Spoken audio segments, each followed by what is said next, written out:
made it through the week. I've been thinking a lot about the race car. I've been looking at data. Y'all know my last track outing, when I went to Thunder Valley, the track was really sticky. My car was just coming off of the no prep race. So it was a little challenging for me. The first pass, it hooked up good and run fine. Didn't have any issues at all. Run about what I was expecting it to run, so I was pretty happy. So then we started trying to throw the power to it, trying to make it so that we could go a little faster on a stickier track. And it definitely, it failed. We had some tire shake. I've been looking at the videos, I've been looking at the data logs, and I think I know what happened. Shock settings on the rear with the setup that I have now were basically, it was like a 50-50 shock. And so they were dead set in the middle. I think there's 18 clicks on compression and on rebound on my shocks. And so they were on 9 or 10. So they were pretty much a dead 50-50. Now the instant center is a lot different than what I had previously when I was running the Pro Bracket radials with good success. And so I had about 175% anti-squat, and now I'm at 127%. So it is still separating. If you look at the video in slow motion, you can see the rim separates. So that's the anti-squat working. So the rim separates, but then what happens, what it looks like is there's not enough compression to hold the rim down, and it looks like the tire starts going back up into the fender well. And that would make perfect sense on why it was, you know, hook initially from the separation, and then, you know, there was not enough compression in the shock to hold the tire to keep it extended. And so that's what was happening.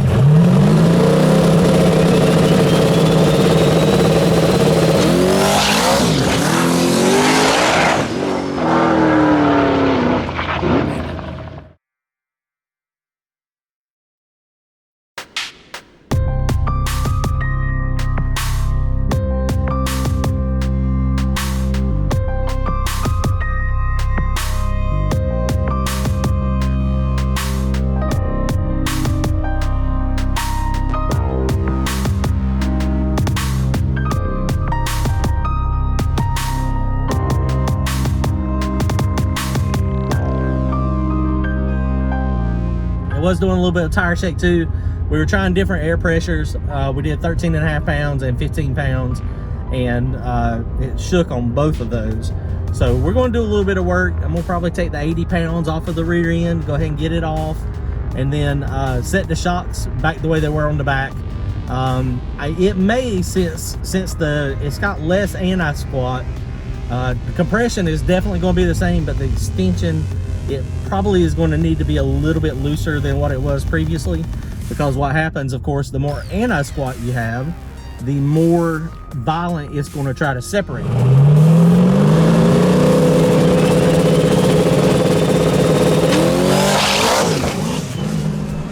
Other thing, the previous video and this one, if you notice when the front tire hits the ground, that's really when it upsets the chassis. And so we got to play with the front end as well. So it's all about launching the car. The back and the front has to work together.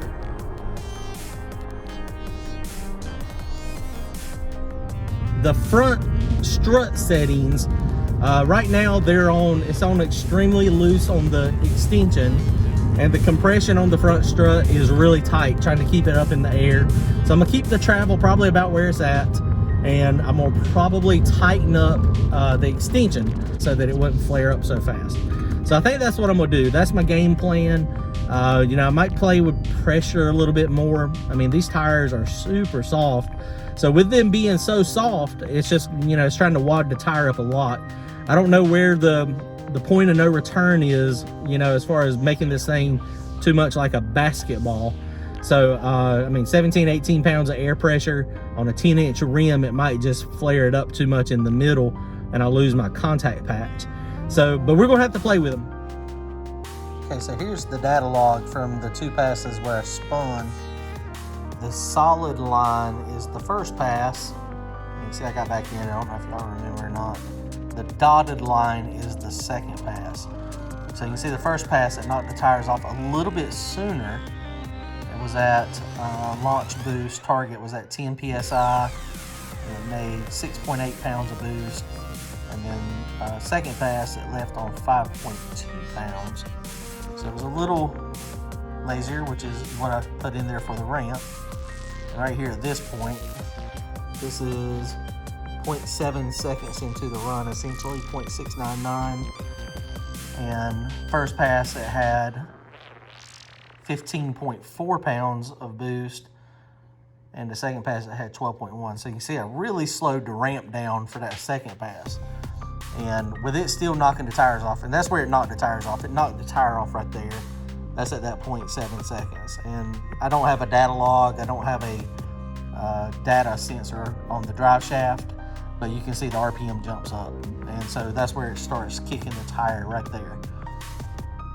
So, you know, that's a bad deal. I mean, it didn't work. I mean, that 60 foot, that setup probably should have been like a 125, 60 foot, maybe a 122. So there's no reason that that should not have went down. So that tells me that the suspension is just all wrong for this tire right now. We're gonna make some changes and we're gonna try again this weekend. Well, it's gonna be fun regardless, but hopefully we can get out there and make some decent passes. The track will be in decent shape. They'll probably be pretty busy. So there'll be a lot of cars, a lot of rubber on the track.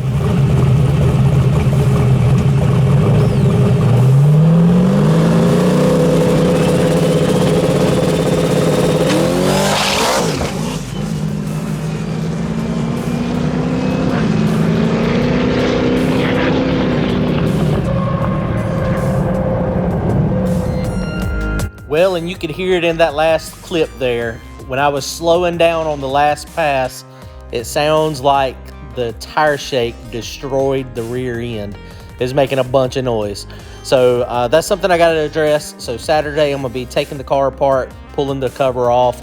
Maybe I got lucky and the tire shake just backed the pinion nut off. I've had that happen in the past.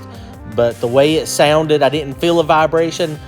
Probably going to be changing the rear gear to get ready for Sunday. So I've got some work to do, but I've got a little bit of time, so I think I'll be fine. I don't think I'll have an issue. Going to go ahead and jack the air pressure up to 15 pounds of air pressure. Adjust the shocks more firm basically everywhere.